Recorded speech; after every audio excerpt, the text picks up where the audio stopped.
अंतमती सुगति की कहानी। तो बताते हैं कि एक बहुत बड़े संत महात्मा थे और वो हमेशा ही अपना जीवन परमात्मा की याद में भक्ति, पूजा पाठ और समाज सेवा में बिताते हैं। अब एक दिन ऐसा होता है, वो वृद्ध हो जाते हैं और उनका अंतिम समय आ जाता है। तो बहुत सारे उनके भक्तजन होते हैं, वो सब भक्ति करते हैं और वो लेटे हुए हैं।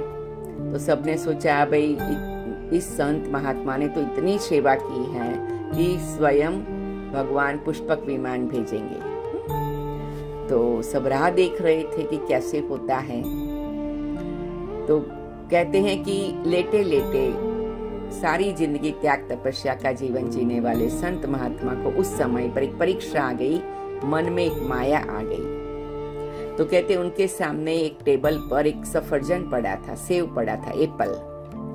तो उनको जब संकल्प आ गया कि मैं एप्पल खाऊं और फिर शरीर छूटे तो अच्छा है।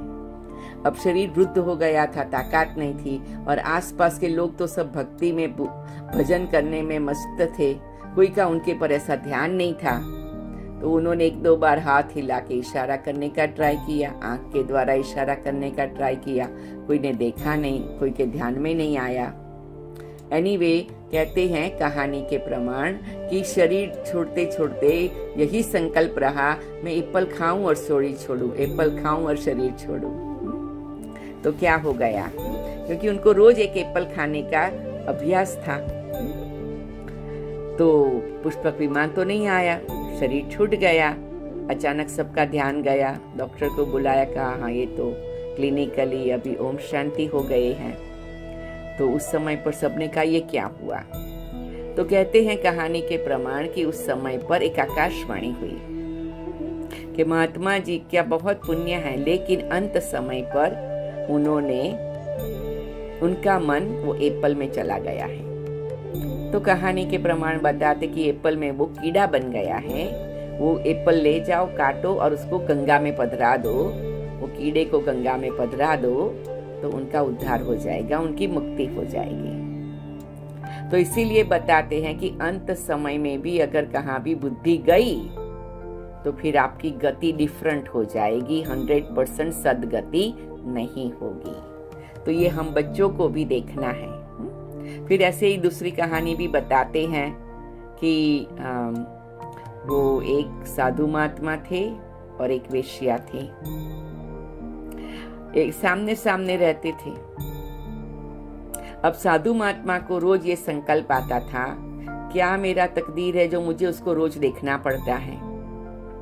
अब वेश्या को संकल्प आता था, क्या मेरा तकदीर है कि मैं रोज सवेरे महात्मा का दर्शन करती हूँ, चाहे मेरे कोई कर्म के कारण मेरा ऐसा जीवन है, लेकिन मैं भगवान का इतना शुक्रिया करती हूँ कि रोज सवेरे एक पवित्र आत्मा का दर्शन करती हूँ। तो उसकी बुद्धि उस प्रमाण चलती थी, महात्मा जी की बुद्धि उस प्रमाण चलती थी। तो कहते दोनों ने जब शरीर छोड़ा, भगवान के पास गए, तो वो वेश्या को ऊंचा पद मिला। तो कहते क्यों? तो कहते क्योंकि इसकी बुद्धि में रोज भगवान की याद थी, चाहे उसको कोई कर्म का पिछले जन्म का हिसाब था तो ये जीवन ऐसा जीना पड़ा, लेकिन उसकी बुद्धि में रोज भगवान का शुक्रिया था। तो महात्मा जी ने कहा मेरा क्या दोष, मैं उसको देखूंगा तो मुझे तो ऐसा संकल्प आएंगे। तो भगवान ने कहा कि तुम महात्मा थे तो तुम्हारे मन में सबके कल्याण की भावना होनी चाहिए, सबके उद्धार की भावना होनी चाहिए। मैं भी पतितों को पावन बनाता हूँ, गिरे हुए को उठाता हूँ। तो तुम्हें रोज ये संकल्प करना चाहिए था, परमात्मा इसका भी कल्याण कर दो, इसका भी उद्धार कर दो, इसकी भी सदगति कर दो। अगर तुमने ऐसा संकल्प किया होता तो तुम्हारा भी बहुत ऊंचा स्थान हो जाता था। तो कहने का तात्पर्य कि हमारे संकल्पों से हमारा जीवन बनता है, वर्तमान जीवन, भविष्य जीवन, हमारा मृत्यु का समय और हमारा भाग्य भी बनता है आगे के जन्मों के लिए। इसीलिए हमें अपने संकल्पों पर बहुत ध्यान देना है। तो अंत मति सो गति हो जाएगी। मति माना बुद्धि, गति माना दुर्गति या सदगति। और अंत समय में अब कोई भी समय हमारा अंतिम समय हो सकता है, कोई गारंटी तो नहीं है। तो इसीलिए हर समय को अंतिम समय समझकर अपने आप को क्या करना है, सदा बाबा की याद में रखना है, आत्मिक स्थिति में रखना है, स्वर्ग की स्मृति में रहना है, परम धाम की स्मृति में रहना है, बाबा के दिए हुए श्रेष्ठ महान संकल्पों की स्मृति में रहना है। तो आज ये जिसको कहे कि आज ये संकल्प करेंगे कि हम अपने सूक्ष्म संकल्पों पर ध्यान देंगे। कभी कभी ऊपर ऊपर के संकल्प पर ध्यान देते हैं, कभी कभी शब्दों पर ध्यान दे देते हैं, कभी कर्मों पर भी ध्यान दे देते हैं, लेकिन सूक्ष्म में जो चल रहा है उसके पर ध्यान देना बहुत जरूरी है। तो ये सारी बातें सूक्ष्म की है, क्योंकि अंत समय वो सूक्ष्म बातों का प्रभाव पड़ता है। इसलिए देखो, बाबा ने कल भी कहा, नम्रता से काम करो, निस्वार्थ भाव से काम करो, यज्ञ की सेवा करो तो ये सोच करके करो मुझे 21 जन्म का भाग्य मिलने वाला है। हमें तन मन धन को भगवान के कार्य में सफल करना है, तभी हमारे सतयुग का सुंदर श्रेष्ठ भविष्य बनेगा। कुछ बोएंगे नहीं तो उगेगा क्या, बराबर ना। तो ये सोच के करना है कि हम जो कर रहे हैं, भक्ति मार्ग में भी लोग सोच के करते हैं।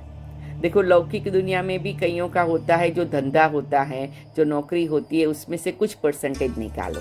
केवल हिंदू धर्म की बात नहीं है, जूइश धर्म में, क्रिश्चियन धर्म में, मुस्लिम धर्म में, सभी में ये है कि आप जो भी कमाते हो या जो भी भगवान ने आपको तन दिया हुआ है, जो भी मन दिया हुआ है, ये तन मन और धन और जन मतलब आपके संबंध, ये चारों को ईश्वर का रंग लगाओ, ईश्वर की दिव्य शक्ति का प्रभाव डालो और ये चारों को परमात्मा के वरदान के योग्य बनाओ, उसके आशीर्वाद के योग्य बनाओ। आप ऐसा कुछ करेंगे तभी तो भगवान के आशीर्वाद उसमें आएंगे। पर्दा खोलेंगे तभी तो प्रकाश की किरणें अंदर आएगी ना। तो हमें भगवान के साथ ऐसा संबंध जोड़ना है कि जिसमें हमारा तन मन धन जन चारों लगे। तो कितने बाबा के बच्चे हैं, और लौकिक दुनिया में भी, भक्ति मार्ग में भी कितने ऐसी भक्त आत्माएं हैं। अपने बच्चे की बर्थडे होगी, बच्चे का कोई धंधा होगा, बच्चे को प्रमोशन मिलेगा, बच्चे का कुछ अच्छा कार्य होगा, परीक्षा में पास हो जाएगा, कुछ भी होगा, शादी होगी, मुरादी होगी, कुछ भी होगा, जाके बाबा के घर में डालेंगे। या लौकिक दुनिया में भक्ति में भी मंदिर में जाके डालते, कहते सब कुछ मेरा नहीं है, मेरे पास जो है वो भगवान की कृपा है, तो मैं भगवान को कुछ तो ऑफर करूं। देखो, लौकिक दुनिया में कोई हमें मदद करता है, जिससे हमारा कोई अच्छा बिजनेस होता, कुछ होता, फिर हमें उसको कुछ गिफ्ट देनी चाहिए। उसकी मदद से हमारा ये नौकरी हुआ, उसकी मदद से हमारी पढ़ाई हुई, उसकी मदद से हमारा धंधा हुआ, तो उसको हम कुछ ना कुछ ऑफर करते हैं। उसको कहते हैं मैनर्स। एक मैनर होनी चाहिए। कोई व्यक्ति ने आपको मदद किया और आपने कुछ ऑफर भी नहीं किया, तो ये तो आपकी मैनर्स ही नहीं है। तो एक कर्टसी बोलते हैं, मैनर्स बोलते हैं, है ना? और उससे कर्म का हिसाब भी बनता है। अगर आप किसी का लेंगे तो आज नहीं तो कल देना ही पड़ेगा। कुछ भी कर्म के हिसाब के बिना नहीं चलता है। कहाँ न कहाँ कोई न कोई रीति से हमें उसका भरपूर करना पड़ता है, एवजा देना पड़ता है। तो इसीलिए एक संगम युग है कि जो हम बाबा के नाम पर करते हैं वो हमारा 21 जन्म का भाग्य बनता है। एक बात तो हम याद रखते, नथिंग कम्स फ्री। तो सतयुग का भाग्य कैसे आएगा? केवल अमृत वेला उठने से, केवल मुरली सुनने से आएगा? अमृत वेला जो उठता है, जो मुरली सुनता है, उसके दिल में बाबा के यज्ञ के लिए कुछ करने की भावना न जागे तो फिर मुरली क्या किया, अमृत वेला क्या किया? उसका दिल बदला ही नहीं, उसके मन में वो उदारता नहीं आई, वो भगवान के यज्ञ में कुछ करके भाग्य बनाने की प्रेरणा नहीं आई, न औरों को भाग्य बनाने का संकल्प देने की प्रेरणा आई, तो अंतमति सो गति क्या होगी? कैसे होगी? और जो बीज बोएगा नहीं उसको फल क्या मिलेगा, उसका वृक्ष क्या उगेगा? तो ये सूक्ष्म कर्मों की गति से हमारा जीवन चलता है, चाहे लौकिक में चाहे अलौकिक में। लौकिक में टेम्पररी मिलता है, अल्प काल का मिलता है, अलौकिक में करने से जन्म जन्मांतर का मिलता है, लेकिन होता है सारा कर्मों का खेल। सारी बात है कर्मों की कहानी, और वो मेरे हाथ में है। मैं क्या सोचूं, मैं क्या करूं, मैं कैसे करूं, वो मेरे हाथ में है। देखो, मम्मा जब यज्ञ में आए तो क्या लेके आए थे? कुछ लेके नहीं आए थे। क्यों? क्योंकि मम्मा के घर की परिस्थिति ऐसी थी।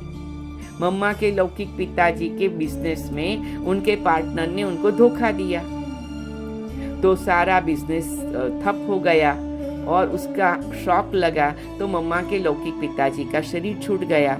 तो फिर मम्मा की माँ उनको लेकर के अपने पीरियड घर आ गई। वहाँ पर भी एक दूसरी बहन, मतलब मम्मा की मौसी का भी ऐसा ही हुआ था। तो वो घर की परिस्थिति काफ़ी डिफरेंट थी। तो जब मम्मा यज्ञ में आई तो मम्मा तो कोई इतना धन ला नहीं सकती थी, लेकिन मम्मा ने अपना तन पूरा का पूरा दिया, अपना मन पूरा का पूरा दिया, अपने संबंध पूरे के पूरे दिए। मम्मा की मौसी, मौसी की बेटी, मम्मा की माँ, मम्मा की मामी, मम्मा के काफी परिवार वाली आत्माएं आई। इतना ही नहीं, मम्मा ने जिन्हों को भी ज्ञान सुनाया, उन्होंने ज्ञान से अपना जीवन श्रेष्ठ बनाया। उतना ही नहीं, उन्हों का तन मन धन मम्मा ने सफल कराया। उनको ये प्रेरणा दिया, उनको ये शक्ति दिया। देखो, मैं आप सबको एक बहुत अच्छी बात बताऊं कि कैसे मम्मा ने इतना सबको सफल कराया, इसीलिए मम्मा लक्ष्मी बन गई। हमें भी ऐसा लक्ष्य रखना है कि हम कोई न कोई ऐसी सेवा करें जिससे हमारा जीवन भी मम्मा बाबा की तरह बन जाए और हम भी सतयुगी दुनिया में उनके साथ चले जाएं।